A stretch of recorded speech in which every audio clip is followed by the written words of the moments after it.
Good morning, Clearwater, friends and family, and all of you out there in cyber world. It's good to be here. My name is Hans. I'm one of the pastors here, and I'll let you know before I even start teaching, I am not a theologian, so I won't sound like Randy or David. I just like to tell stories. I used to be a professor at the University of Cincinnati, so I was a teacher at one point, and I'm actually going to have homework for you at the end, so look forward to it. All right, before I get started, I want to key off of something that Blake mentioned last week, because I think it's really something we don't want to skirt over. Peggy and I had the opportunity last year to spend some time just on this deep spiritual journey with God. And one of the most prevailing thoughts that we had while we were on that journey was that God was about to shake things up. Now, we could not have pictured this. This is bizarre. Just across the world. We knew that it's definitely not going to be, we didn't know it was going to be a pandemic, but we had a strong sense that God was telling us He was going to change the systems that help us connect with Him and with people. And we didn't know what that was, but Randy and I spent a lot of time talking, and we knew that it was something beyond the walls of this church. My friend John Wimber used to say, the meat is in the street. And what he meant by that was it's more important what happens outside of these walls and how we live our lives than what happens inside these walls. So we've been praying a lot about how we begin to lean into this new wave of the Spirit. And this is something we're all going to have to face. So this is kind of a cool thing. You guys are living in an unprecedented time. So as I get started on my talk, I want to ask you guys a question, and I do want to see hands raised when I ask these questions. Did any of you ever have a family member that really wasn't a blood relative? Maybe they were hanging around all the time at family celebrations and things like this. Maybe they even had a family name, but they weren't related to you by blood. Anybody know what I'm talking about? Yeah, quite a few of you. See, we have the family we're born into, and we have the family we choose. When I was growing up, I had several aunts that weren't blood relatives. And I remember my Tanta Mata, my Tanta Rosa, I had a Tanta Rita in New York, and then there was my Aunt Betty. My Aunt Betty was always around when we had family celebrations or birthdays or holidays, and she is the epitome of looks can be deceiving. She's a frightening woman there, isn't she? She was one of the nicest people you'd ever meet. Now, I would call her a handsome woman. She had a thick mustache, as you can see, and her husband had died long before I was born. She was much older, and she had retired from a textile factory in town. I never knew if my parents had adopted her or she had adopted us, but I remember when I was a teenager, she would come over to our house, and she would always slip me a $20 bill, and she'd whisper to me, "Go buy yourself a Coke." That would be like slipping you a $100 bill today and saying, "Go buy yourself a Coke," you know? I loved it. So when I was 15, I ran away from home because I was not getting along with my parents. And after a few days of camping out behind our house, I ended up at her house. She took me in, no questions asked. She let me stay there as long as I wanted to, till I was ready to go home. You know, when I was angry or hurt, she was always there to pick me up. She was like family to me. Now, I was thinking about my Aunt Betty last week when Blake was talking about the art of neighboring. Blake referenced the greatest commandment from Matthew 22. And this was one of the many times that the religious leaders of the day were trying to trip Jesus up. So this guy asked Jesus, "Teacher, which is the most important commandment in the law of Moses?" Jesus replied, "You must love the Lord your God with all your heart, with all your soul, and with all your mind. This is the first and greatest commandment. The second is equally as important. Love your neighbor as yourself. The entire law and all the demands of the prophets are based on these two commandments." So Jesus is telling us There are two commandments of equal importance, and if we do these two things, everything else will fall into place. We won't be confused. Now, some of the other religious leaders of the day had to be listening in because later they tried to trip them up again, and this story can be found in Luke 10, and I don't have it on the screen, but you guys all know this story. This is the parable of the Good Samaritan, and I want to read it to you because it's really important for where we're going today. On one occasion, this is out of Luke 10, on one occasion, an expert in the law stood up to test Jesus. "Teacher," he replied, "how do I read it?" Sorry, I'm going to start over. "Teacher," he asked, "what do I do to inherit eternal life?" "What is written in the law?" he replied. "How do you read it?" He answered, "Love the Lord your God with all your heart, with all your soul, and with all your strength, and with all your mind, and love your neighbor as yourself." "You've answered correctly," Jesus replied. "Do this, and you will live." But he wanted to justify himself, so he asked Jesus, "And who is my neighbor?"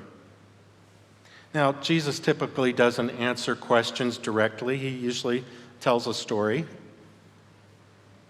So in reply, Jesus said, "A man was going down from Jerusalem to Jericho when he was attacked by robbers. They stripped him of his clothes, they beat him and went away, leaving him half dead. A priest happened to be going down the same road, and when he saw the man, he passed on the other side. So too, a Levite, when he came to that place, saw him and passed to the other side of the road. But a Samaritan, as he traveled, came to where the man was, and when he saw him, he took pity on him. He went to him and bandaged his wounds, pouring on oil and wine. Then he put the man on his own donkey, brought him to an inn, and took care of him. The next day he took out 2 denarii, gave it to the innkeeper, and asked him to look after him, and said, 'When I return, I'll reimburse you for any expenses you may have.' Which of these 3 do you think was the neighbor to the man who fell into the hands of the robber?" The expert in the law replied, "The one who had mercy on him." Jesus said, "Go and do likewise." Now, as we read this parable 2,000 years later, it's tempting to turn the story of the Good Samaritan into a metaphor.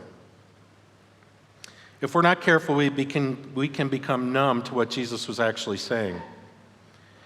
If we say, "Everyone is my neighbor," it can be an excuse for us to avoid the implications of following the great commandment. Our neighbors can be defined in such broad terms that it becomes impossible to love everyone. The problem is that when you aim for everything, you hit nothing. I know this from grouse hunting. When I'm walking through the tall brush and the grouse come flying out, if you aim at the flock, you're going to go hungry. You got to aim for one, okay? Then you might have dinner. On the other hand, we can become so busy with our lives that we rationalize the great commandment only applies to that wounded enemy on the side of the road. So the next time you come across a terrorist in Colorado, you'll help him out, right? What if we're wrong? What if Jesus really meant what he said? What if he meant for us to love our actual neighbors, the ones that live right next door to us and right across the street from us? Do you think he might have been making this really simple for us because we're not real smart? So he's trying to simplify it? Just start right here where you live? Now, I know that getting to know your neighbors can be awkward sometimes and intimidating. We're weary of strangers, that's our culture, even the ones that live right next door to us. And to be honest, some of our neighbors can be weird. How many of you have weird neighbors? So the rest of you that didn't raise your hand, you are the weird neighbor, okay? Just be aware of it. Now, when I ask people what gets in the way of reaching their neighbors, you know what the most common response is? Time. I don't have time. Our schedules are already so packed with stuff reaching out to our neighbors seems unattainable, impractical.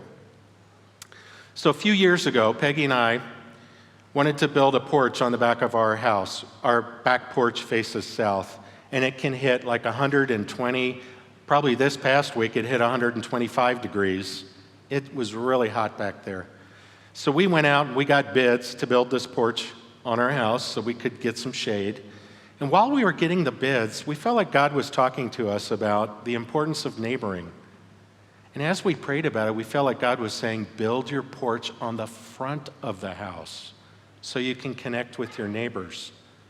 So we ended up scrapping that and starting over, and we built this huge porch on the front of our house. Now, for those of you who don't know me yet, Randy knows this about me. I can be pretty focused at times. When I have a task in front of me, I become laser focused. And it's kind of funny because when I started building the porch, I noticed that a lot of my neighbors would stop by to talk to me and ask me what I was doing and how the progress was going. And Peggy would stop and talk to them and try to connect with them, and I would just keep hammering away at the porch.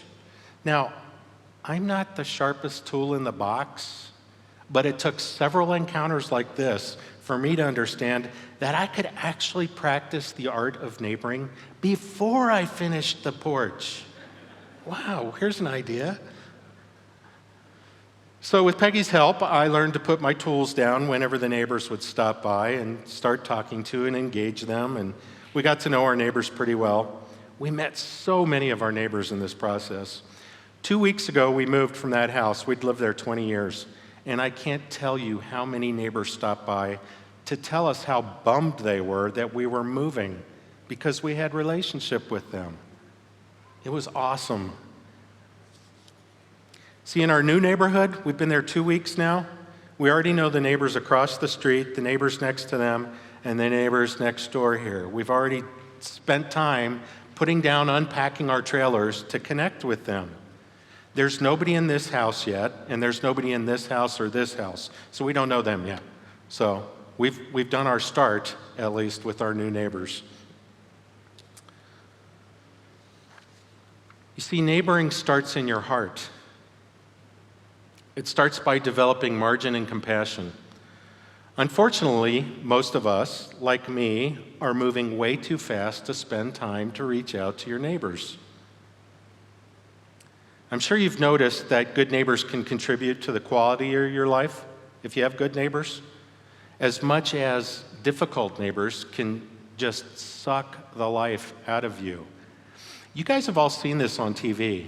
I can tell you a bunch of TV series that you guys can relate to where you see people gaining from their neighbors or getting life sucked out of them. How many of you remember Lucy and Desi's neighbors, Fred and Ethel? There's not many hands up. Wow. Okay. There's a few. How many of you remember Monica's neighbor, Joey Tribbiani, on Friends? Okay. How about Sheldon Cooper's neighbor, Penny? Remember that? You have both sides of the coin in these series. How many of you remember Dennis the Menace neighbor, Wilson? How about Tim the Toolman Taylor's neighbor, Wilson? How about Tom Hanks' neighbor on the island, Wilson? How many of you have a neighbor named Wilson? Seems to be a common name for your neighbor. Okay. You know, before we moved, one of my next door neighbors was a pilot for United. And he was I think everybody in the neighborhood knew him. He was like the mayor of the neighborhood. He's one of the nicest guys you've ever met, just friendly. And he would reach out to everyone. He knew that I was allergic to grass. So every once in a while, he would come by and he would mow our front lawn to give Peggy a break. In the winter, when it snowed, he would get up early and shovel our sidewalk and our driveway. And when he didn't get to it before I did, he would apologize to me that he didn't get to who does that? You know? Now, isn't it great when neighbors watch out for you?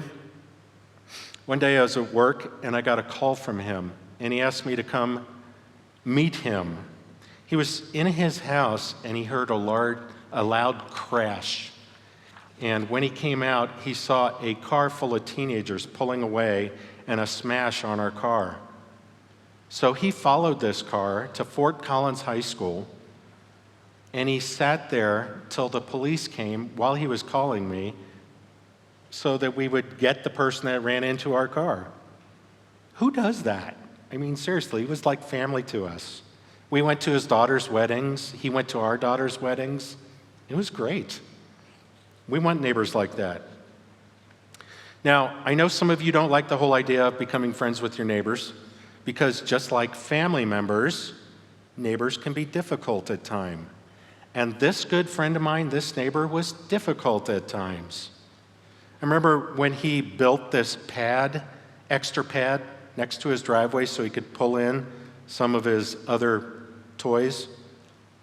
He redirected his downspouts towards our house, so the next time it rained, we had 3 inches of water in our basement. I was not pleased. He was really upset. He felt horrible, so we worked on redirecting his downspouts to the front of our house, and we're still good friends. You know, we're supposed to forgive each other. It's something I read in a book. You know, when people do stupid stuff, you forgive them. We all do stupid stuff. I am sure that I've done things to offend my neighbors. I'm sure you have too. We're human, right? We do things. We don't even realize we're doing it. So neighbors can be difficult to get along with.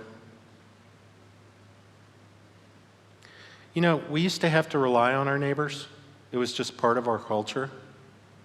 But now, we lock ourselves away in our personal forts, protecting our stuff, and we have petty arguments about the stupidest things. First world problems. Think about that. Now, how can this look different? Peggy and I actually intentionally take time to spend time with our neighbors. One of the most important things you can do with your neighbors is learn their names and the names of their kids and the names of their pets. I don't like pets, but I learn the names of their pets just so that they know I'm trying to connect with their pets, you know? We'll have them over for a barbecue, or we'll sit on our porch and share a glass of wine. We'll help them blow out their sprinklers. I have a compressor at home. I go around the neighborhood and help our neighbors blow out their sprinklers in the fall. We'll lend them tools all the time. We'll share flowers and vegetable seedlings from our greenhouse because we know a lot of them like to garden. We share our produce from our gardens with our neighbors. When Peggy's baking, she'll bake extra cookies or zucchini bread or whatever she's making and bring it over to the neighbors just to have a connect point. We always want to do that. Now, I know that's difficult in the age of COVID, and I've got a little thing for you at the end of the talk which will help you with that. I'm very passionate about neighboring. There's a reason I'm very passionate about it. I think this is really important. I actually owe my life to a neighbor. When I was young, I was raised Lutheran, and I went to a Catholic school, which was a little confusing. I knew my parents had a secret, but I could never figure out what it was. Both of my parents had thick German accents, so I knew they grew up in Germany, and I'm a first-generation American. But they never talked about what it was like growing up in Germany. When I was 30 years old, I was in grad school, and I was doing some research on a certain topic, and I was talking to my mom about something I started understanding that I didn't understand before. And she started telling me about her childhood. Just as my dad was walking in the room, she was telling me that her dad had jumped off a bridge and committed suicide when she was 12 years old. He was Jewish, and he had been summoned to Gestapo headquarters, and he knew what was coming, so he decided to take his life instead. My dad had this look of shock on his face, and he looked over at her and he said, "You're telling him?" And he sat down and he started talking to me for the first time about his life in Germany as a child. It was like the floodgates opened. He literally talked for 5 hours straight. And I just sat there and listened. And it blew me away, just blew me away. He told me he was born in a small Jewish community in Cologne, Germany. And when he was just a child, the country began to adopt a hostile attitude towards Jews. So a lot of his neighbors had left Germany, and they went to Israel or the United States before things got really bad. His dad actually started taking them to a Catholic church so they could hide the fact that they were Jewish, hide their true identity.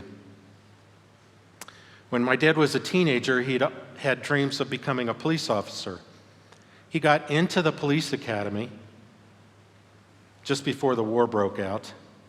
And one day he came to work, and his supervisor called him forward in front of all the other cadets, and he thought he was getting an award. His supervisor pulled out a file and he said, "What makes you think you can be a police officer when you know that you're Jewish?" And then they tore the insignia off his jacket.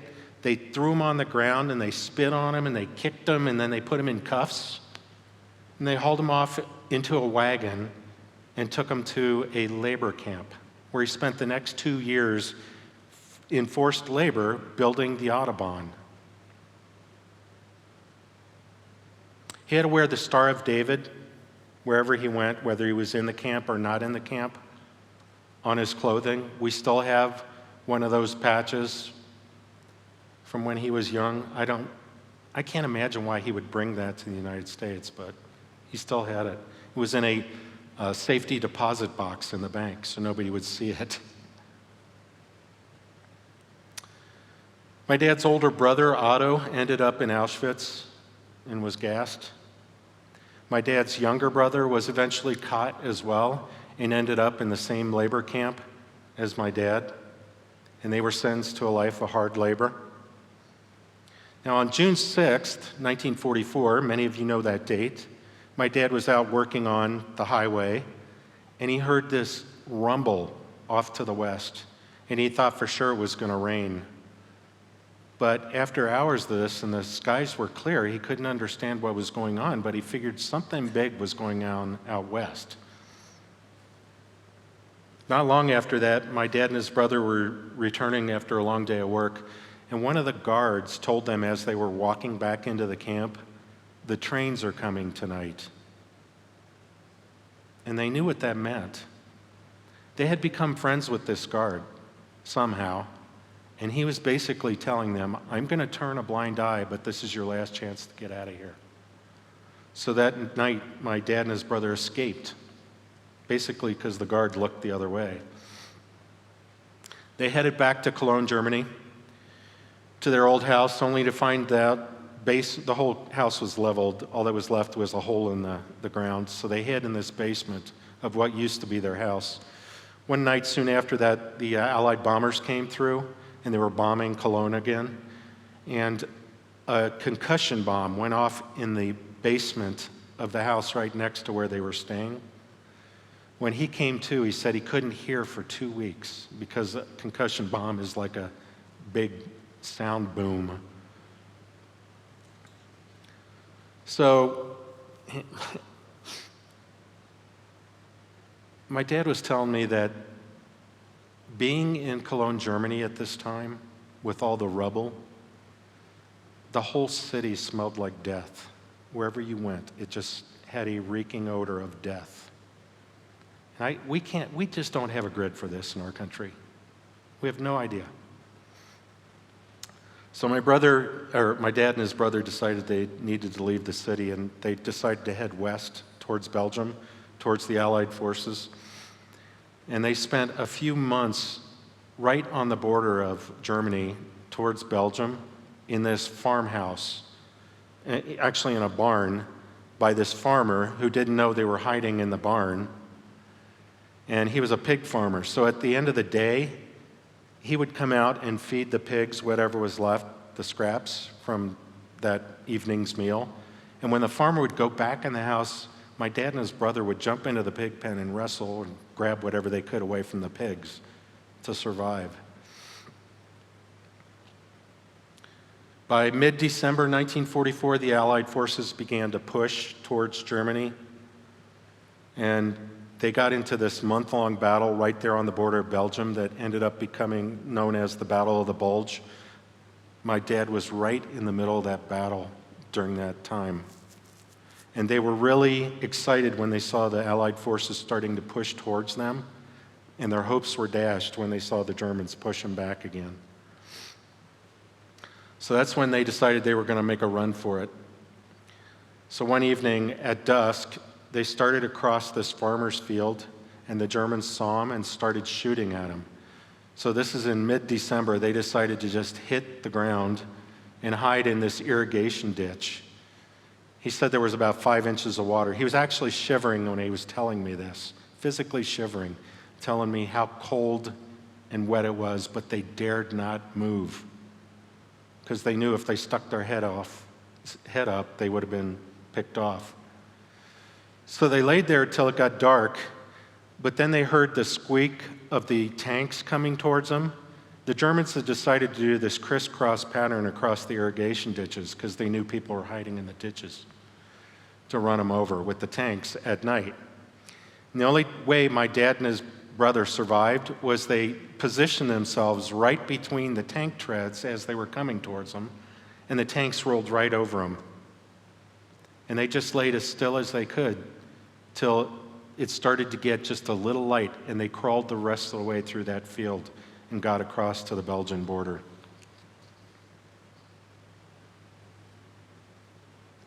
Now, after the war, my dad returned to his old home in Cologne, what was left of it. Now, even though the Germans had experienced a crushing defeat, they still had a hostile attitude towards Jews, which is unbelievable. They were seen as outcasts still. But the Allied forces were really good to all the people there. Eventually, some of the neighbors who had fled came back to return to see what was left of their homes. One day, my dad ran into one of his old Jewish next-door neighbors, and that couple ended up sponsoring my dad to come to America. They paid for his way to come.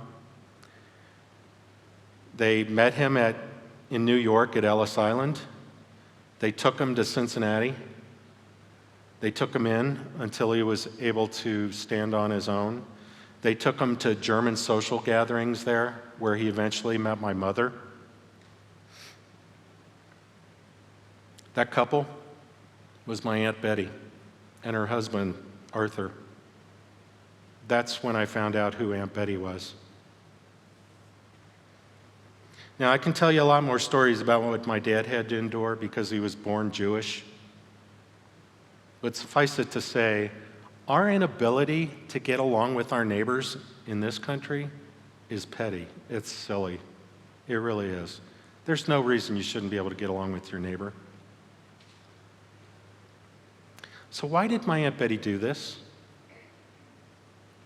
I was thinking about this. She was the Good Samaritan to my dad. There was nothing in it for her.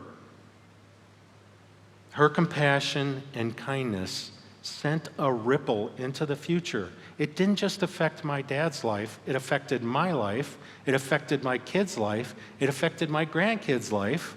She has no idea how being a good neighbor affected my family.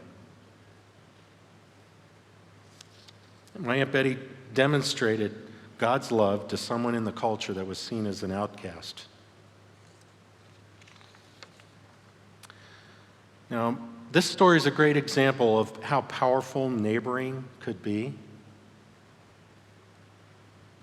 What if we did what Jesus said and we built relationship with our neighbors right next door and right across the street from us?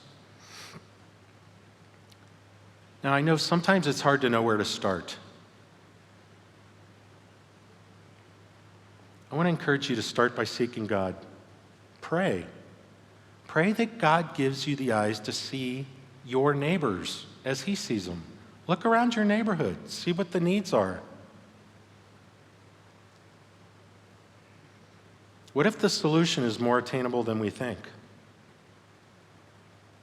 It could just start with getting to know your neighbors. You know, in Galatians 5:14, Paul said it most succinctly. He said, the entire law is summed up in a single command. Love your neighbor as yourself. Now, one of my ongoing prayers for Clearwater is that we become a people of action. I want you to actually do something with what you heard today. Again, homework. I want you to do something with what you're hearing me say. Hopefully God is speaking to you as well. I want you to learn one of your neighbor's names that you don't know this week. Reach out to them. Learn their name. Okay? And this could be awkward if you've lived in the house for a while, especially if you don't know their name after you've lived there for 10 years. I know it can be awkward. Push into it anyway. They probably don't know your name either. So just do it. The other thing is, I was thinking about the age of COVID, and I realized we can't really be baking things and bringing to them, and people are real skeptical about touching things that other people have touched these days, and you got to wear your mask when you say hi to your neighbor and all this other stuff. But I thought a really cool way to do this would be to give them all hand sanitizer. It's something everybody can use right now. How many of you have hand sanitizer in your car? A lot of you. Everybody can use this. We have made about 200 bottles here of hand sanitizer up front. And I want to encourage all of you to take 5 or 6 or 7 bottles of this. And it just says, this is a gift from your friends at Clearwater Church, hand sanitizer. And it's a practical way for you to show them God's love. Just give it to them. If you feel awkward about it, tell them your pastor told you to. So you can get past all that. All right? So that's another way you can reach out to your neighbors. Finally, in John 13, Jesus said, everyone will know that you are my disciples if you love one another. So I want to encourage you guys to love your neighbors. Maybe like my Aunt Betty, you can send a ripple into the future. Lord, thank you that you made this so clear to us and so simple, that we don't need to be confused. Lord, I know it seems really practical to us just to have that one thing that you want us to do. And right now, you've told us the one thing is to love God and love your neighbor. Sounds like 2 things, but you said it's one thing, so we love that, Lord.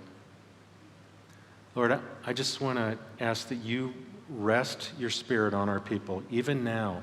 Help them see what they need to see, to be the people that you've called us to be, to reach out to those who are far away from you with your love, even though they live right next door, Lord. Fill us this week with your Spirit, Lord. Give us your eyes. In your name, amen.